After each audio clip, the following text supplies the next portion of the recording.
మదనపల్లి నియోజకవర్గంలో వివిధ కారణాలతోటి ఆసుపత్రిలో చికిత్స పొంది ఆర్థిక ఇబ్బందులతో ముఖ్యమంత్రి సహాయ నిధికి ఆర్జీ పెట్టుకున్న బాధితులకు మంజూరైన సీఎం రిలీఫ్ ఫండ్ చెక్లను ఎమ్మెల్యే షాజహాన్ బాషా ఆదివారం బాధితులకు ఇంటికి వెళ్లి మరీ చెక్కులను పంపిణీ చేశారు. ఈ సందర్భంగా ఆయన మీడియాతో మాట్లాడుతూ చికిత్స పొందుతూ ఆర్థిక ఇబ్బందులకు లోనైన వారికి ముఖ్యమంత్రి సహాయ నిధి నుంచి నిధులు మంజూరు అయ్యాయని, వాటిని బాధితుల ఇంటికి వెళ్లి పంచిపెట్టడం తనకు ఎంతో ఆనందాన్ని ఇస్తుందని, పేదవారికి తెలుగుదేశం ప్రభుత్వం ఎప్పుడూ అండగా ఉంటుందని, అందుకు నిదర్శనంగానే తాను బాధితుల ఇంటికి వెళ్లి చెక్కులు పంపిణీ చేయడం జరిగిందని తెలిపారు.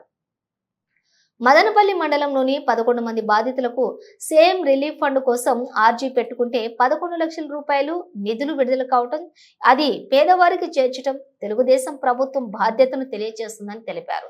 ఈ కార్యక్రమంలోని పెద్ద సంఖ్యలో తెలుగుదేశం పార్టీ కార్యకర్తలు పాల్గొన్నారు.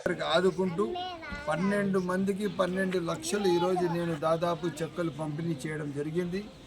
నిన్న ఇంకొక 2 శాంక్షన్ కూడా ఇచ్చాము.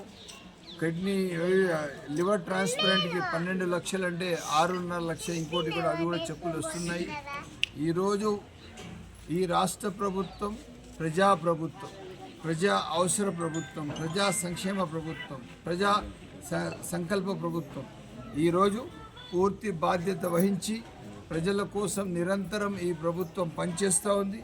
తప్పకుండా ఇంకా ఎవరైనా సీఎంఆర్ఎఫ్లు మీ ఏమైనా డబ్బులు ఖర్చు పెట్టుకొని 4 నెలల లోపల మీరేమైనా డబ్బులు పెట్టింటే ప్రభుత్వం వచ్చిన తర్వాత తప్పకుండా ముఖ్యమంత్రి సహాయ నిధి మీకు ఇప్పించే బాధ్యత మాది అని చెప్పి తెలియజేస్తూ ఈరోజు ఈ కార్యక్రమంలో మా రామకృష్ణ వార్డులో చాలా బాగా మంచి స్పందన ఇస్తూ అందరూ అందరూ వచ్చి కలవడం, వీళ్ళందరికీ ప్రత్యేక ధన్యవాదాలు తెలుపుతున్నాను.